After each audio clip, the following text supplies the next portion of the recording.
Hello and welcome to another episode of The Melanated Veteran. I am your host, Miss Misha, and as I always say, don't forget to like, share, and subscribe to The Melanated Veteran. We're on Facebook, Instagram, and YouTube. And also don't forget to check out our website at www.themelanatedveteran.com. So my host today is someone who the resume is long. They are a personal financial consultant. They're an author, a media publisher, podcaster, game developer, and also a veteran. So please welcome Mr. Al Jones. It is truly my pleasure. Again, I'm Al Jones, personal finance author and game developer and all the other stuff, and all around nice guy. I'm a native and current resident of Phoenix, Arizona. Okay. After years of making poor financial decisions and thinking it was the norm, I decided to take action, make a change in my life, and document the process along the way. I'm here with a perfect 850 Fico score and ready to share my story with your listeners. Let's roll. Yes, I'm excited about this. Yes, very excited. So let's begin. How long were you in the military and what branch? I was initially started once I was awarded my commission. I was in the Arizona National Guard, so second lieutenant in the Arizona National Guard Aviation Branch, 108th Aviation here in Phoenix, Arizona.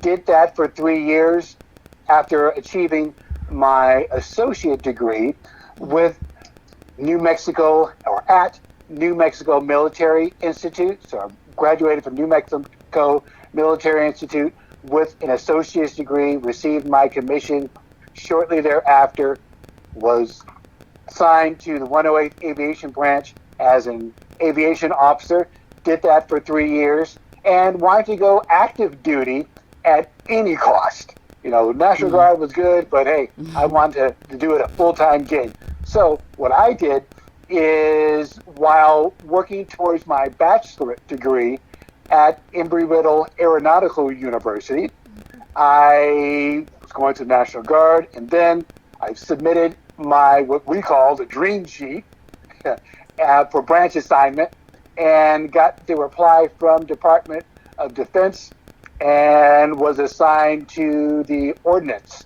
Branch. So I was assigned to the Ordnance Branch and went to the Officer Basic Course in Redstone Arsenal in Alabama. Completing that, I was awarded active duty from being on the Commandant's Program. In the Commandant's Program at the Officer Basic Course, they picked one or two people from that are currently in the National Guard to go active duty. So I was able to get an active duty assignment, and my first active duty assignment was 2nd Infantry Division, 702nd Main Support Battalion in Camp Casey, Korea.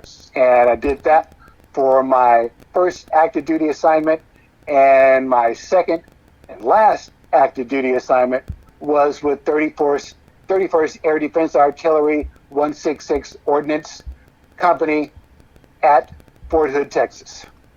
So 3 years National Guard and 2 years active duty. Okay. So what made you decide though to go into the military? Well, after it started around high school, I was approaching my third year in high school, and my mother encouraged me, wink, wink, to enroll in junior ROTC, and had made mention that I'd enjoy the disciplined lifestyle and would make some new friends. I was in my freshman and sophomore year, I was doing a lot of drama and acting and whatnot. But Mom said, hey, look, you're going to be out of the house very soon, so you need to find something more practical that's going to pay some bills, because this acting gig ain't going to fly. So Mom was just being real, I guess. Right. So she encouraged me to get into ROTC. I got into junior ROTC, and when it was coming around my senior year in high school, my uncle took me to a tour at Virginia Military Institute. I was thinking, okay, I was still thinking I was going to do something else.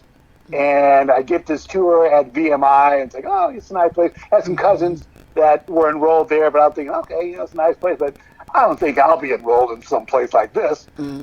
Right. Fast forward a little later, I discovered that I was enrolled at New Mexico Military Institute, which is a military junior college. VMI is a 4-year. New Mexico Military Institute is a 2-year. So after being enrolled there, I achieved my associate's degree and was commissioned as second lieutenant shortly after graduation. I was assigned again to the Arizona National Guard after commission while working towards my bachelor degree at Embry-Riddle Aeronautical University. I completed the remaining coursework to achieve this and submitted my request for a military branch assignment, and in turn was assigned to the Ordnance Branch. From there, I was enrolled at the Officer Basic Course at Redstone Arsenal in Alabama. I was a recipient of the Commandant's Program, which, as I mentioned, selected National Guard people and reassigned them to an active duty assignment. This is pretty much what I had craved. I wanted to do it full time. So, because I didn't want to stay at home and live under mom's roof. Just how it is. So, what I did, I went to my first active duty assignment. And after graduation, since it had already been 3 years, I was promoted to first lieutenant shortly after graduation. Then went to my active duty assignment in Korea as a new first lieutenant. So, in summary, that's how it went. Okay. At least how it started. Which that's pretty awesome that your first duty station was in Korea. I mean, that's amazing that you were able to get to do that. So, and I had on my dream sheet, I had a choice of 3.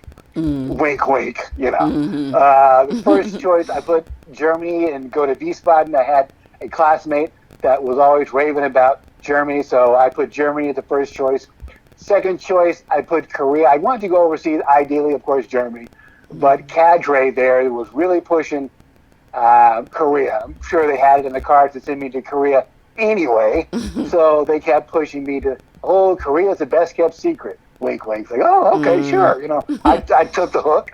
Third choice was Panama. I wanted to go overseas, stay away from the U.S., and just see the world as much as possible. So again, first duty station was in Korea.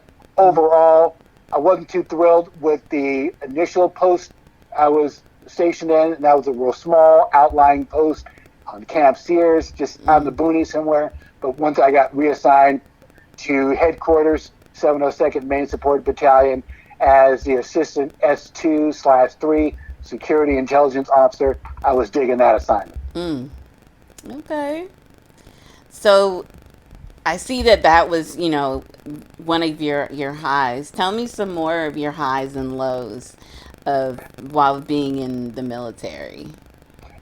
The highs, again, a lot of the highs were in Korea, because what I was able to do was on the weekends, I'd take my American currency, convert it to won, hop on the train, go to Seoul, which was about 45-minute train ride to Seoul, and just see the sights. See something that's outside, off post, outside of the drama and whatnot that you would normally see downrange, the clubs and whatnot. So just kind of got a chance to see other cultures and experience other cultures. I've tried to learn a bit of Korean, eat some of the Korean food and whatnot. So that was some of the real highs that I enjoyed while I was in the military. Fort Hood, Texas, that's another story. As far as the highs, they said that the best kept secret was in Korea, and Korea was going to be a hardship tour. No, Fort Hood, Texas, and Killeen, that was a hardship tour. Okay. So the lows was again in when I first got there. It was an outlying duty station in the Gulf Company 702nd Maintenance Battalion. That's when it was called initially, in Camp Sears. And also, when I was in Fort Hood, I had a spontaneous pneumothorax, which was a collapsed left lung. So my Mm. left lung collapsed mid assignment. So, needless to say, that will definitely add towards cutting, your career, in the military. So, months later, I got word that, hey, you didn't make the captain's list, and here's your exit papers. End of story. Mm. So, the Wow. service disabled vet. So that was, the lows, part of the lows. Being away from home, I was a mama's boy, just being real. I was a mama's boy growing up. So being away from home, full time, per se, in, places, especially in Korea, Mm. and what was going on at that point was lonely, had some personal financial mismanagement at the clubs, Mm. gambling, just some craziness. So that was some of the lows that I had to deal with while in the military. But again, a lot of the highs were in Korea, being off post and just seeing the sights and enjoying other countries. So many people, they get stationed overseas and don't ever want to leave their barracks. Yeah, yeah, And the fact that, and I'm like, you're in Korea. Like, why not see all the what you can see while you're there, no right, matter where you're at? right. So I love that you mentioned that because a lot of people they don't do that. So Just I, stay on post and stay on mm-hmm, the club and the officer or enlisted club and mm-hmm, get drunk and go back to the barracks. Like, no, I ain't feeling that. right. So you mentioned with the one of the lows, you mentioned financial. Um, Tell us a little bit about that, because obviously you're helping other people now, and being an author, a financial specialist author. Tell us a little bit about that. With my loneliness, what I would often do is paycheck. You're sitting around, you're bored, you're kind of lonely, and conveniently, the off the clubs have slot machines. Okay, Mm. and I'm sure it's by design, to get the money from the troops. So what I do is, I of course get paid, cash my check, and sometimes it just didn't feel like going off post, and didn't drink, didn't smoke, didn't do anything like that. But I did just like to sit around and people watch. So Mm. what I would do is I would cash my check, then get $100, $200 or so, get $100 in quarters, and just sit by the slot machines and video poker. Woo, the Bally video poker machine had my name. Had my name. And the five line quarter, I think maybe a 5 line nickel slot had my name too. So I will Mm. sit there and just drop quarters in there just to pass the time away. People do that now at the casino. Just go there for entertainment. You're just blowing Mm. money. So I would go there, sit in the club, get on the little stool, and just drop quarters in there, thinking I'm going to hit it big. And after blowing hundreds of dollars in a matter of, you know, an hour or two, you're all depressed, like, well, where did my money go? In some slot Mm. machines.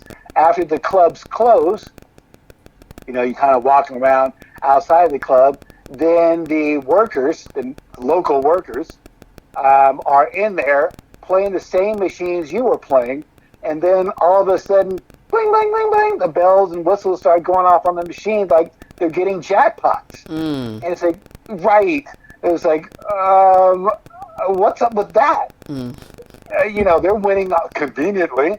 They're winning all my money that I dumped into the slot machine. And even after seeing that on a repeated basis, I still kept going back, thinking I was going to hit it big. The next time you're bored, you're lonely, just trying to do something. You sometimes even walk down in the clubs and you just buy, stupid stuff Mm. downrange, as we call it.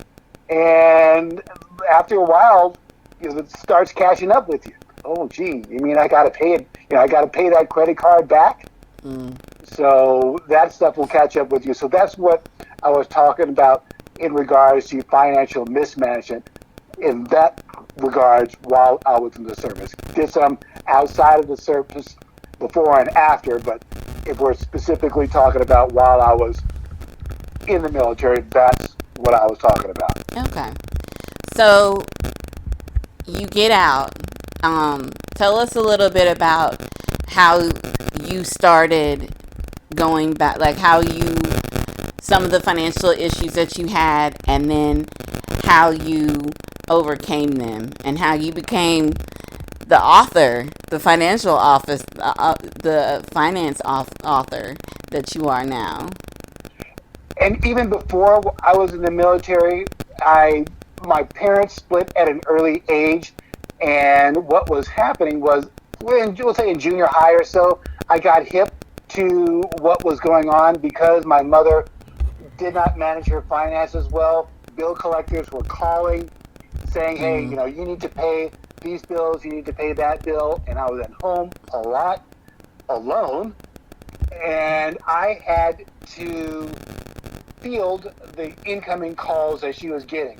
After a while, I figured out, hey, what was going on. They were not nice, to say the least. Mm. And I had wondered why, initially, why were they being so mean to my mother? Mm. And I discovered that what they were doing is, hey, it was because of something that she did. Her financial mismanagement led to these calls saying you got to pay this bill and you got to pay that bill. Mm. All right. So then I figured out what was going on. I started fielding the calls, talking to the bill collectors, negotiating settlements for my mother as a junior high school kid, early teen. Oh, So wow. they would call.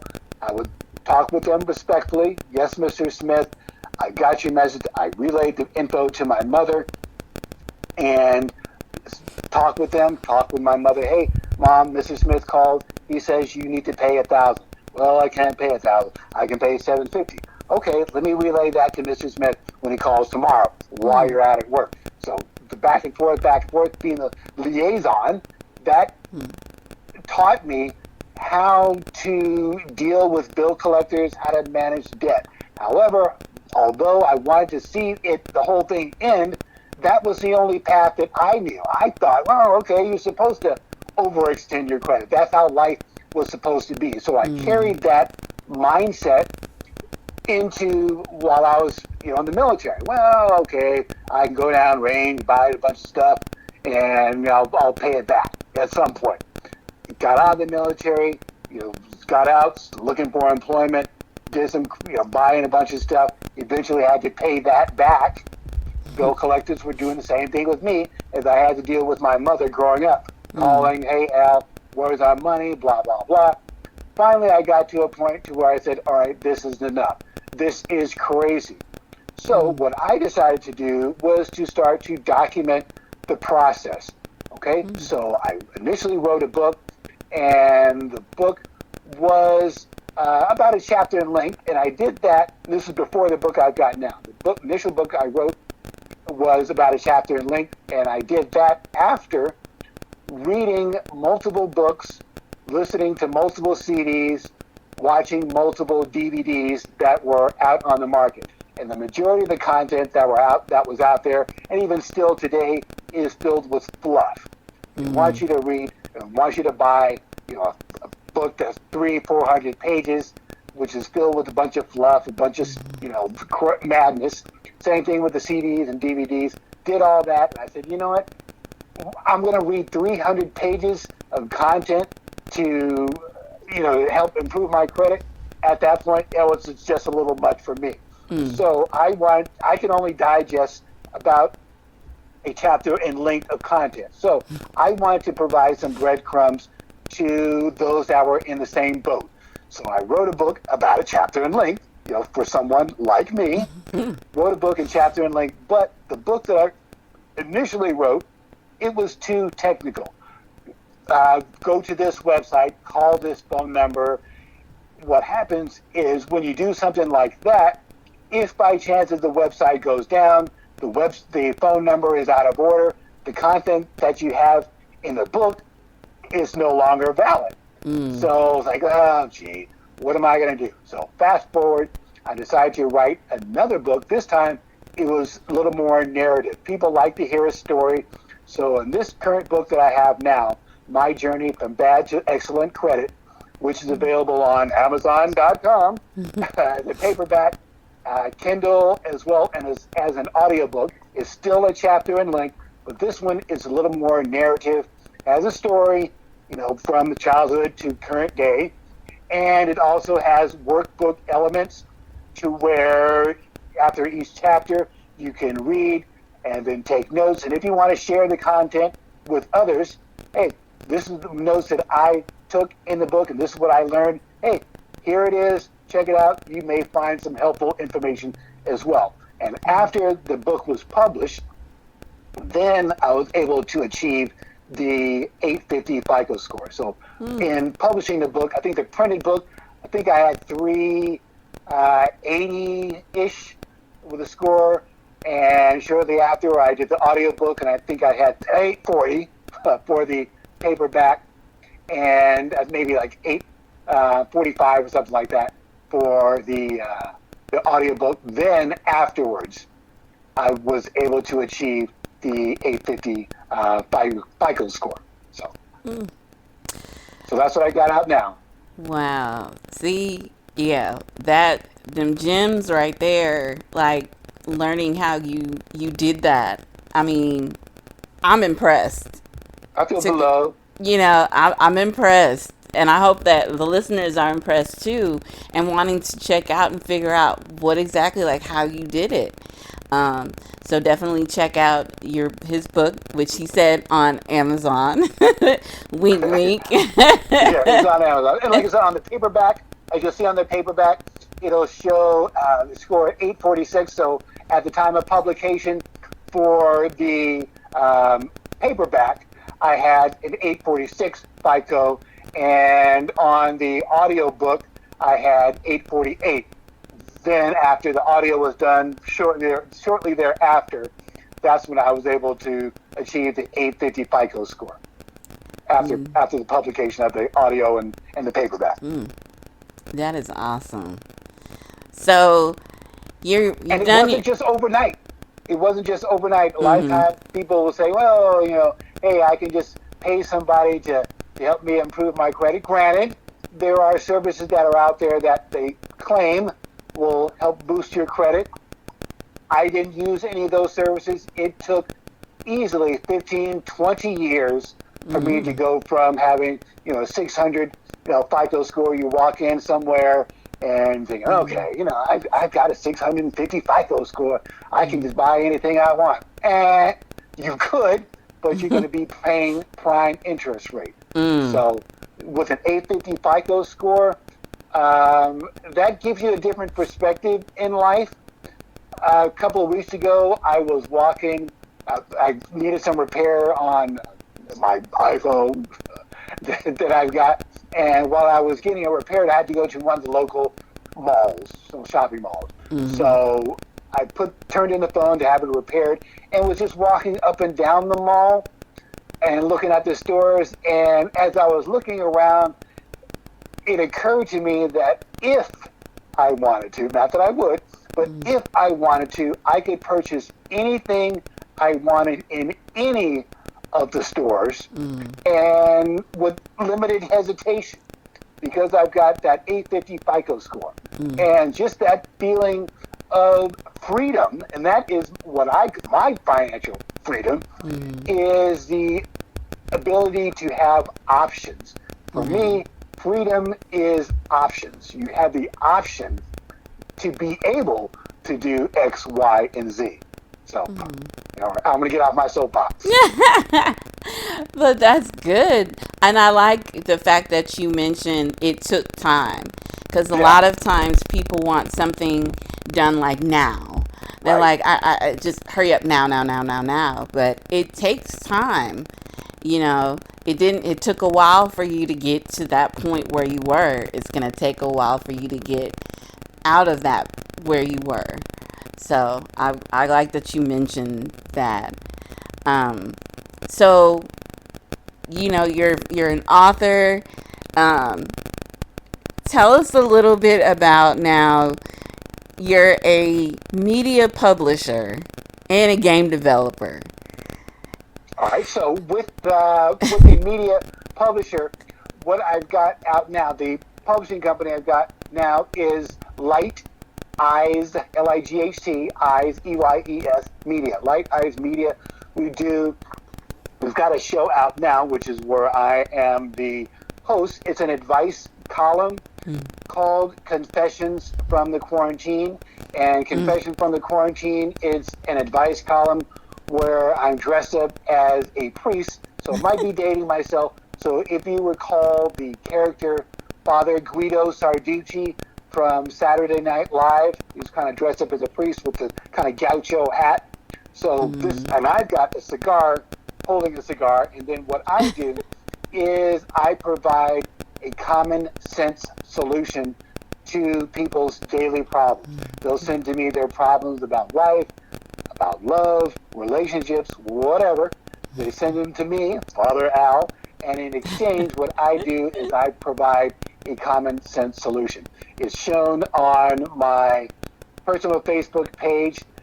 So if you want to check it out, it's www.facebook.com/Alton, ALTON .J Jones, Jones. So facebook.com/Alton.J.Jones. That's my personal Facebook page. You can also see the rebroadcast that's available on Facebook as well at www.facebook.com/confess the sins, SINS. So you can also check that out on Facebook as well. We also have it on YouTube as well as Instagram. So that's what we've got with Light Eyes Media. We do a bunch of other stuff, but primarily, lately at least, we've got that going on. You may also be familiar with the game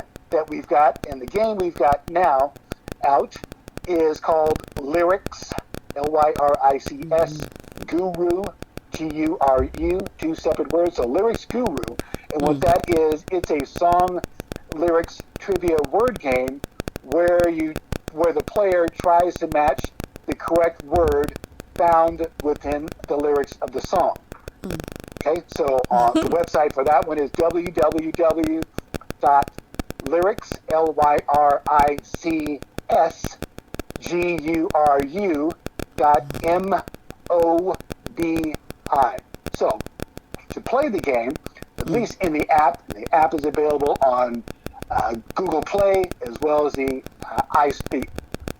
Apple Store. Okay? So to play the game, you download the app, and it is a free app. And what we do is we give you a list of categories: rock and roll, hip hop, country, and so on. So let's say, for example, if you pick rock and roll, okay, you pick rock and roll, then what we do is we give you a song title. And I'm going to date myself and I'll say Blue Suede Shoes. It's an old Elvis song that Elvis performed, Blue Suede Shoes. Then we give you a list of 4 words: cat, dog, run, and step, for example. And the player has 8 seconds to guess which one of the 4 words that is found within the lyrics of the song. So if within 8 seconds you choose the word step, it's in the lyric, the full lyrics, don't step on my blue suede shoes. So if you select the word step, then you get that correct. The object of the game is to get 8 correct in each category, and once you complete 8 separate categories, then you're the lyrics guru. Okay, so that's how the app is played. We've got a playing card version of the game along the same basic line. We also have a game wheel, game show type of setup that we have that we pitched to Shark Tank. We went to the Shark Tank casting call, met a world peace, and if you've been on Facebook or actually YouTube, you may have seen some ads for Mm-hmm. a men's product line, clothing product line called Butter Cloth. They sold men's dress shirts. Mm-hmm. Well, I remember them. Butter Cloth. Okay, so Meta World Peace was their celebrity spokesperson. So the team for the Butter Cloth, they were right in front of me, Meta, and it was right in front of me. We took the pictures. Yeah, I took pictures with Meta. He used to play with the Lakers and whatnot. So took some pictures with Meta, and I went in for the casting call. They were right in front of me. We chatted and whatnot. So they were in the pitch group immediately in front of me.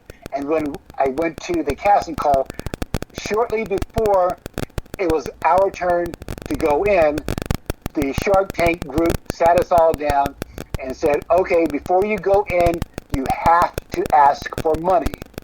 And I'm thinking, what? Now, my plan was to not ask for money. I didn't need any finance from any millionaires and billionaires like the other folks. They wanted to give up X amount of equity in their company. Mm-hmm. I don't need your money. All I wanted to do was just do a strict licensing deal. And if you watch the show Shark Tank, you have the guy that's on there that his nickname is called Mr. Wonderful. Yep, Kevin O'Leary. Kevin O'Leary. So my plan was to strike a deal, a brand licensing deal with Mr. Wonderful. I didn't need Mark's money. I didn't need any of the others' money. I just wanted to do a strict licensing deal. And what I had wanted to do was to out-license my Lyrics Guru brand to some of the networks, Paramount TV, and so on, Ion TV, to where they would create a TV game show. It would be Lyrics Guru game show based on my brand. So, you helped me get this deal in play, and then you would get a percentage of any royalties that were associated with that. That was my plan. But when I went in to pitch it, the staff from Shark Tank says, well, you have to ask for money. It's like, okay, I don't need money, but let me say, okay, let me ask them for money. So what I initially thought, well, okay, I'll just ask him for $5,000. Okay, Al, I said to myself, really? You're going to walk into, a show with millionaires and billionaires, and you're going to ask for 5 Gs? Come on. So I said, okay. Meanwhile, the clock is ticking. I had maybe 3 minutes to think this through. I thought, okay, well, no, 5,000, that's stupid. All right, how about 50,000? Really, Al? You can do a second mortgage on your home for 50,000. Okay, well, maybe not 50,000. Okay, I'll add another zero. How about 500,000?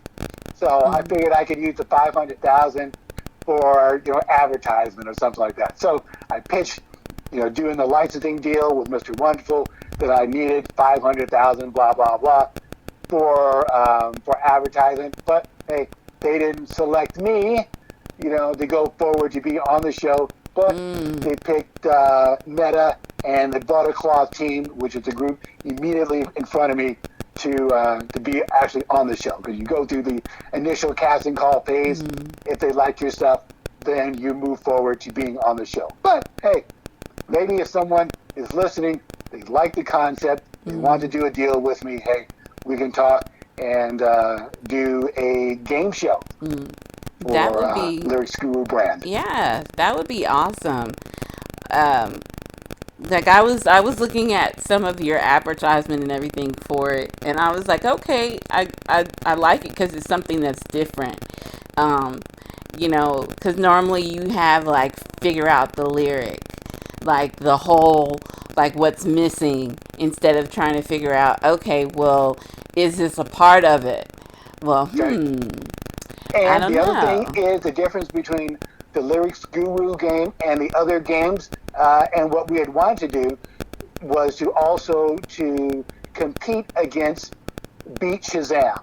Jamie Foxx's Beat Shazam was really popular during that time, and we wanted to compete against Beat Shazam. The challenge is with Beat Shazam, what they and shows like that and other games, what they have in their whole setup is the player has to listen to an audio track. Okay, so how the other issue is when you're doing that, you've got to pay royalties on each track that is being played. That gets pretty costly.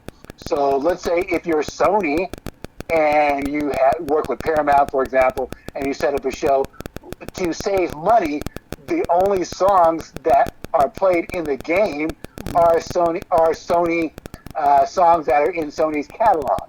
Okay, but if you play others that are not in your catalog, then you got to really pay out. So that's why some of the other games that are out there are short-lived, because you start paying out royalties. Hey, that's going to start eating into your profits. Right. Versus what we've got with the Lyrics Guru game, you're not listening to tracks. It's a word game. You've got a song title, and you got a list of words. And with the song title, there is no copyright protection on song titles. Okay, so no royalties have to pay for a song title. And as far as the words, hey, it's just a random list of 4 words. Right. Anybody can use that.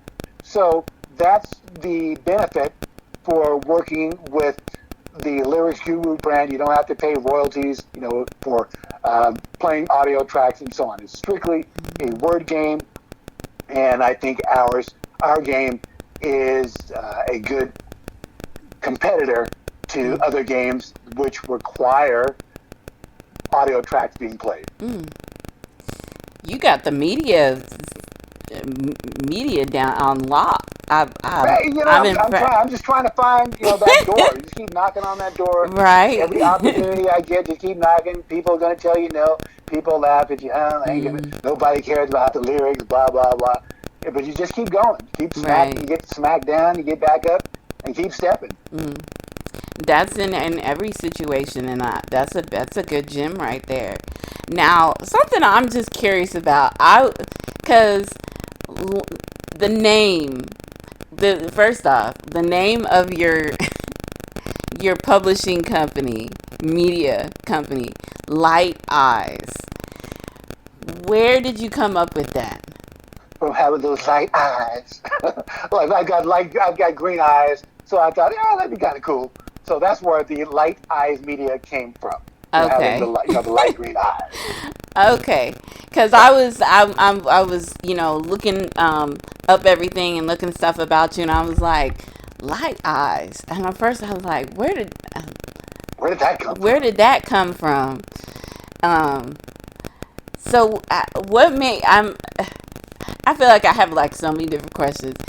How did you? At me. I got you. Right. So how did you start doing the media? Like, the book, in writing the book and getting it edited,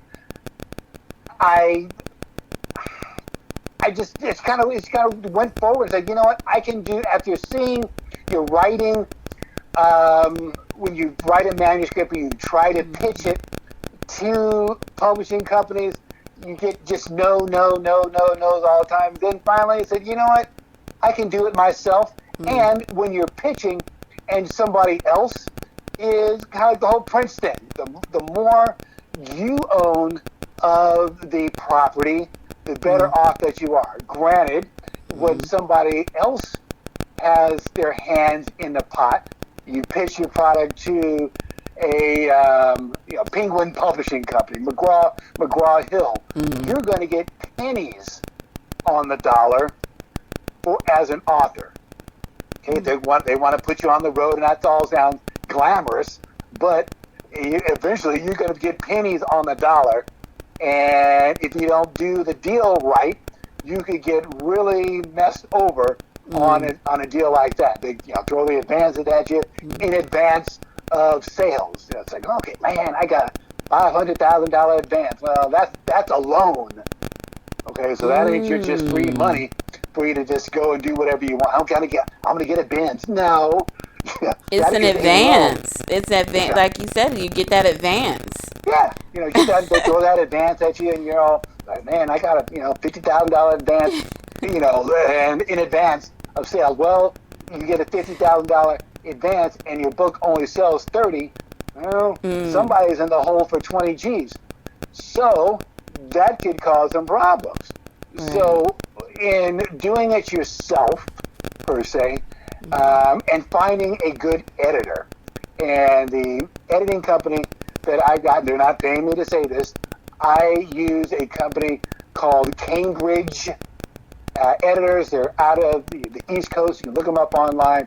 And what they do is they edit content for those in the typically the Ivy League, the Harvards. They do their research papers. So I thought, okay, if I'm going to have a book edited, I want somebody with a PhD in English, PhD in literature, to just shoot all kind of holes in my content and just bleed all over it, clean it up to make sure it's on point.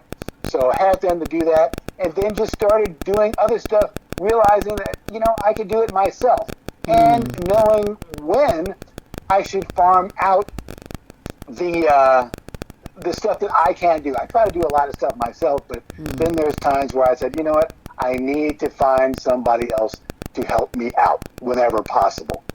So, and it just kind of grew from there. Just the whole do-it-yourself kind of guy, growing up, the kid and a single-parent household.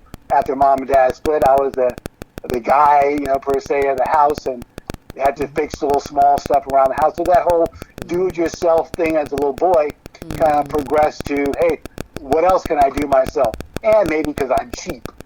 I don't like paying others, to do stuff when I can do it myself. But there's times when I've got to hire somebody else to do something something for me. Gotcha. That is some really good advice, because a lot of the times people don't want to do things because they're afraid, well, it's going to cost money. Like, they're thinking, well, I wouldn't be able to do it myself. And the fact that you said, you know what? Why not? Yeah, why Just not? do it. Go ahead and do it. And they say it's a start that stops you. Just try. Just try. Ask a boatload of questions, and some people and write stuff down. Ask a bunch of questions. Listen. Some folk are open to helping you out and asking or responding to your questions. Others, are not. So those that are willing to help you out, make sure you have your questions prepped in advance, because many times you've got people that just don't have a lot of time. So if you're organized, you got your list of questions. Hey Al, can you help me out? You've got 60 seconds. You got 15 seconds of your time. I got a couple of questions for you. If you can help me out, all right, what you got? Boom, boom, boom. This is what your questions. All right, so let me get back with you, and I give you some answers. So have your stuff structured. Don't start rambling on and on, because then you'll turn some people off. So get your questions listed in order, then go to whomever you want and ask them questions. And going back to that, on my show, Confession from the Quarantine, you want to check it out. If by chance people that are listening, if they've got general questions, regardless of what it is, life, liberty, pursuit of happiness, relationships, personal finance, whatever, contact me on the show, Father Al.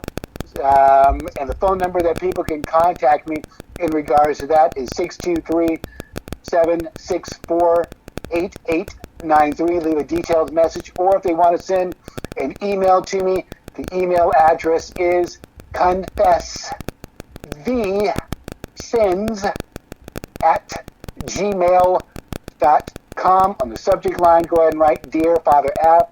And body of the message, give me about 500 words or less. What I'll do is I'll take the information, jot it all down, and then reply back, typically the following week, with the common sense solution to any problems that you have. I love doing research. I'm online constantly. For the most part, I sleep when I'm dead. So to keep me out of the bars, and out of trouble, I try to help people out with their daily problems. So I'm here to help people out. Thank you. Mm, So, like you said, be organized. Think about like what are your questions that you've got. Have them together. That's even with, when you're doing a podcast too. Usually you should be organized, like have all your questions and everything together.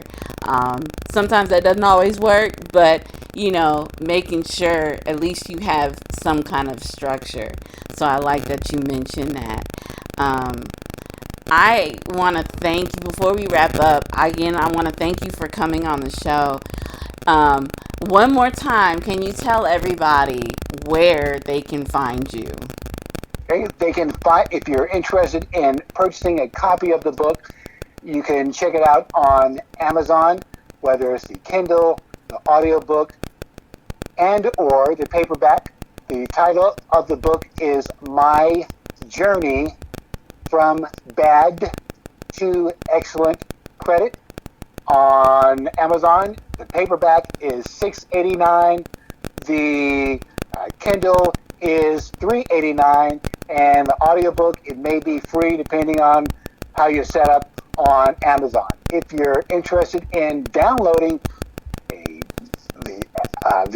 Lyrics Guru song lyrics trivia game that we've got, you can check it out on Google Play as well as the App Store.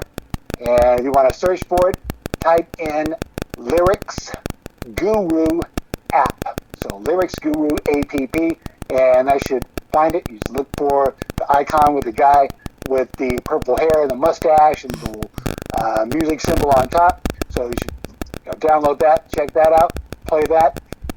If you want to play the game, download it. Please, we would be willing to listen to any additional advice that you have on how to improve the game. Look forward to your feedback on that, and any feedback that you have in regards to the book. Hey, if you submit a review on Amazon, hey, we're open to getting your feedback on that, so please do that as well. Also, consider checking out the show that I've got. Is called Confessions from the Quarantine. It's on Facebook Live. It's broadcast live every Saturday from 2 o'clock p.m. to 2:30 p.m. Pacific Standard Time. If you need somebody outside of your basic scope to help you make a decision in life, about love, relationships, whatever your issue may be, consider contacting me on the show. I'm called Father Al, so send it to me, Father Al, and in return, what I'll do is I will reply back, typically the following week, with a common sense solution. Okay, so there you go. Again, I want to thank you so much for being on the show. You guys know you can find me on Facebook and Instagram at The Melanated Veteran. Don't forget to check out my website, www.themelanatedveteran.com. I am your host, Miss Misha, signing off, saying embrace what makes you, you.